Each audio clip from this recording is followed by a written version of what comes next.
Now, exercise 3.1 matrix. There is a first question in the matrix A. It is given. First part में क्या पूछ रहा है आपसे? First part में आपसे पूछ रहा है what is the order? What is the order? Order of matrix क्या होगा? नंबर ऑफ रोज, कितने रोज हैं? 3 रोज हैं और कितने कॉलम हैं? 4. That's why it's order will be this 3/4. It's order will be 3/4. Okay. Second part, total number of elements. क्या बताया गया था टोटल नंबर ऑफ एलिमेंट्स के लिए? नंबर ऑफ एलिमेंट्स निकालने के लिए number of rose and number of columns जो दोनों हैं उन दोनों को हम क्या कर दें? Multiply. It's will be 12. This will be 12. Now we have to find, right the element A13. A13. A13 means क्या हुआ? A13 means this in the first row and in which column? Third column. First row, third column. Where is first row, third column? First row is this. This one is first row and third column. This is third column. So this element will be A13. That's why A13 is 19. Similarly, other elements A21 किस order, किस position क्या है A21 की? A21 की position है second row and third column. Second row third column. Second row third column is this. Sorry, A23. A23 की position है second row third column. This is 5/2. That's why its value is 5/2. And other elements similarly you can find. Now next question.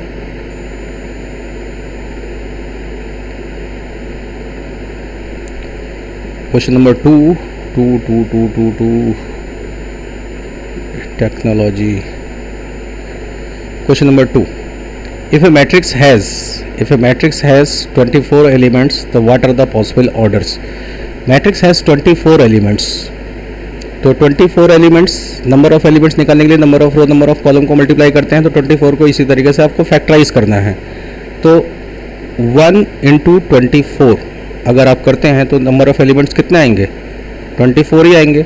अगर 1 × 24 करते हो तो this will be called 1/24. This will be called 1/24. Similarly इसका opposite हो जाएगा 24/1. 24 को और कैसे फैक्टराइज कर सकते हो? 2 × 12. 2 × 12 there will be 2 rows and 12 column. This will be called 2/12. This will be called 2/12. And इसका रिवर्स कर दिया 12/2. सिमिलरली और भी ऑर्डर आप फाइंड करिए. टोटल नंबर ऑफ ऑर्डर्स आपको क्या मिलेंगे? This 1/24, 24/1, 2/12, 12/2, 3/8, 8/3, 4/6, 6/4. Total possible order will be 10. If number of element is 13, then क्या होगा? सोचिए. 13 के फैक्टर्स आपको करने हैं. 13 के फैक्टर क्या होगा? 1/13 एंड 13/1. यही होगा. इसी को 1/13 पढ़िए या 1 × 13 पढ़िए. 1 × 13 करेंगे तो आप टोटल नंबर ऑफ एलिमेंट 13 आएंगे. और जब इसको 1/13 पढ़ देंगे तो आपको मालूम पड़ गया किस ऑर्डर का मैट्रिक्स बनेगा. There will be 1 row 13 column. 1 row 13 column इस तरीके से बन जाएंगे. तो there will be 2 possible orders, 1/13 and 13/1. Similarly, next question, if number of element is 18, तब क्या होगा, आप सोच सकते हैं। 18 के फैक्टर्स आप करेंगे, आपके सामने आंसर टोटल 6 क्या होगा, 1/18, 18/1, 2/9, 9/2 एंड 3/6 एंड 6/9। कुछ और होता हो तो आप मुझे कमेंट में बताइएगा, जो है फ़ोन करके बताइएगा। ऐसे ही 1/5 एंड 5/1 अगर 5 एलिमेंट्स हैं तो। Construct a matrix 2/2 order. जब 2/2 ऑर्डर के मैट्रिक्स आप कंस्ट्रक्ट करेंगे तो there will be 4 elements, there will be 4 elements. और ये जो एलिमेंट्स होंगे, ये एलिमेंट्स कौन कौन से होंगे, A11 होगा, A12 होगा, because there is a 2 rows 2 column, there is a 2 rows 2 column, this 2 rows 2 column. So this element will be A11 and this element will be A12, this element will be A13, oh sorry 21, and this element will be A22. There will be 4 elements. अब elements की value कैसे find करेंगे, A11 की value कैसे find करेंगे हम लोग, simple, Aij में आप इसकी हेल्प से आप A11 फाइंड करना चाहते हैं तो I के प्लेस पे आप 1 पुट करेंगे और J के प्लेस पे आप 1 पुट करेंगे, और I = 1 और J = 1 पुट करने पे आपको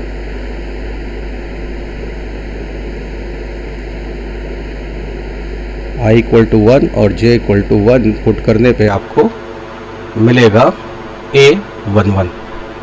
और फिर राइट साइड में भी आप I और J के प्लेस पे 1 पुट कर देंगे तो आपको A11 की वैल्यू मिल जाएगी, A11 की वैल्यू मिल जाएगी आपको।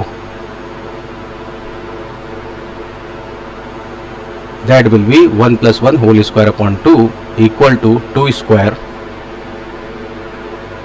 upon 2 equal to 4/2 equal to, इतनी तो वैल्यूशन आपको आती है सभी को, 2।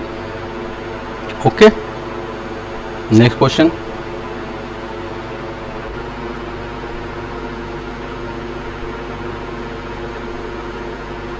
Similarly question number 5, construct 3/4 order matrix. सीधी सी बात है, 3/4 ऑर्डर मैट्रिक्स का मतलब there will be 3 rows and 4 columns. This will be A11, this will be A12, this will be A13, this will be A14, and what will be this, 3-1, what will be this, 3-2, and what will be this, second row 4th column 2-4। हो गया। आपको बस जैसे previous questions में आपने I और J के place पे सुटेबल वैल्यू पुट करी, वैसे ही आप यहाँ पे भी आप सुटेबल वैल्यू पुट कर देंगे और आपको आंसर आ जाएगा जो है, ठीक है, आपको आंसर आ जाएगा।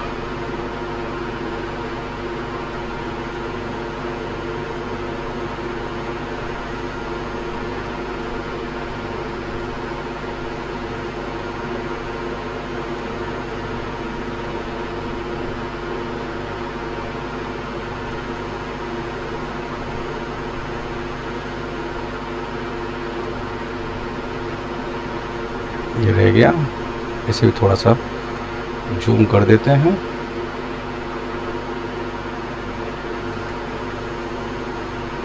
फॉन्ट बढ़ा देते हैं। तो A11 के लिए आपने I और J के प्लेस 1 पुट किया, ऐसे ही आप I के प्लेस पे 1, कभी 2, कभी 3, कभी J के प्लेस पे 1, 2, 3, 4 पुट करेंगे और अदर एलिमेंट्स आप फाइंड कर लेंगे। Now next question, right the value of x, y, z in these 3 questions में जो है दो मैट्रिसेस इक्वल दिए हुए हैं।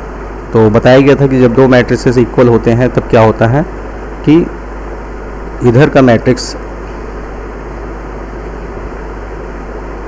ये, अगर यहाँ पे 2 rows 2 column है, इधर भी 2 rows 2 column होने जरूरी हैं, क्योंकि दो मैट्रिसेस तभी इक्वल होंगे। पहली कंडीशन है कि दोनों के ऑर्डर सेम होने चाहिए।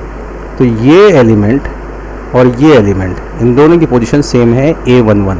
इन एलिमेंट्स को, इस एलिमेंट को और इस एलिमेंट्स को आपको इक्वेट करना है, कभी कभी बोलते हैं कंपेयर करना है।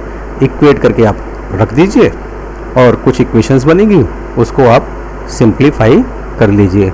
जब आप करेंगे, कंपेयर करेंगे, तो x + y + z, this is the A11 और राइट साइड में जो मैट्रिक्स है दैट इज़ द 9, तो इक्वेट कर दिया आपने। ऐसे ही सेकंड इक्वेशन, थर्ड इक्वेशन बन गई और देन आफ्टर इसको आपको सॉल्व करना है। ऐसे ही क्वेश्चन नंबर 7 में भी है।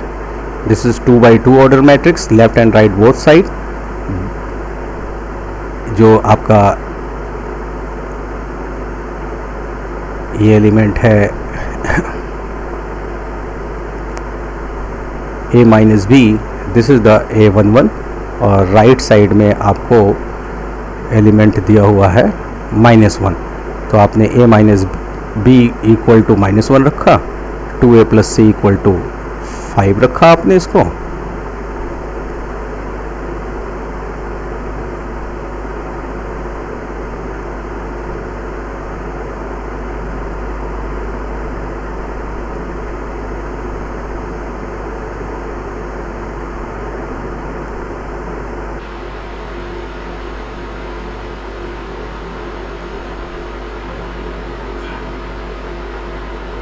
ये 2A + C = 5, 2A - B = 0, 3C + D = 13।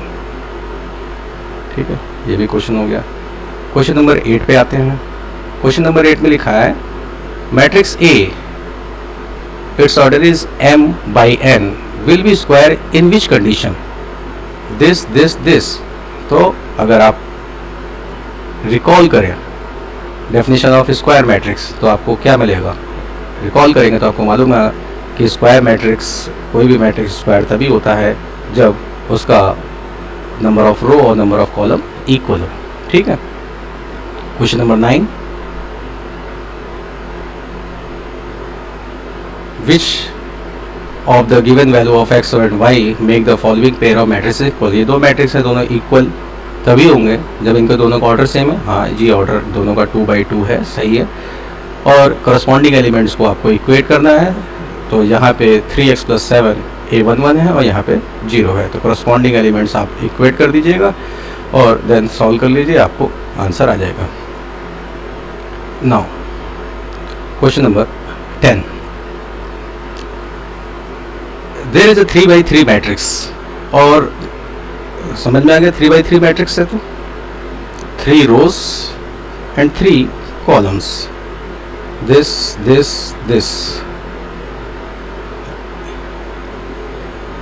ये 9 एलिमेंट्स होंगे आपके। इन 9 एलिमेंट्स में जो भी एलिमेंट्स हैं, ईच एलिमेंट या 0 है या फिर 1 है। तो वो बोल रहा है कि 0 और 1 का यूज करके 3x3 ऑर्डर के कितने मैट्रिक्स बना सकते हैं। तो जब आप मैट्रिक्स बनाने जाएंगे तो ये जो फर्स्ट प्लेस है यहाँ 1 होगा या फिर क्या होगा, 0 होगा।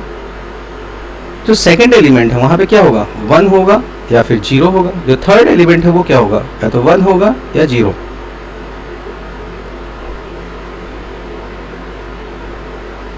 आइदर 1 और 0।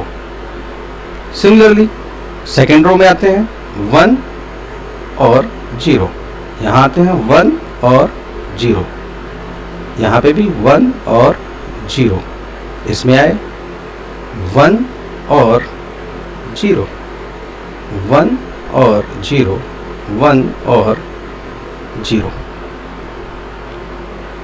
This place can be filled by 2 ways. Each place can be filled by 2 ways.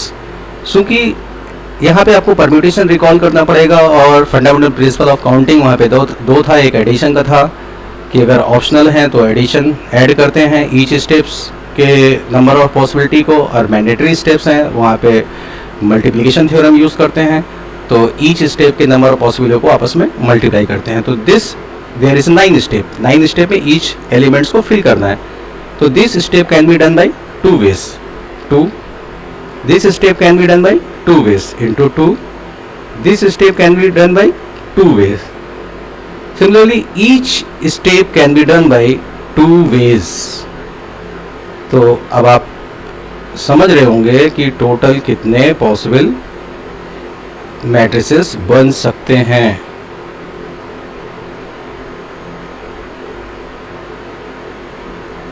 Total possible matrix कितने बने? 9, 2⁻9। Total possible matrix 2⁻9। Total number of elements 9। ठीक है, ओके, थैंक यू।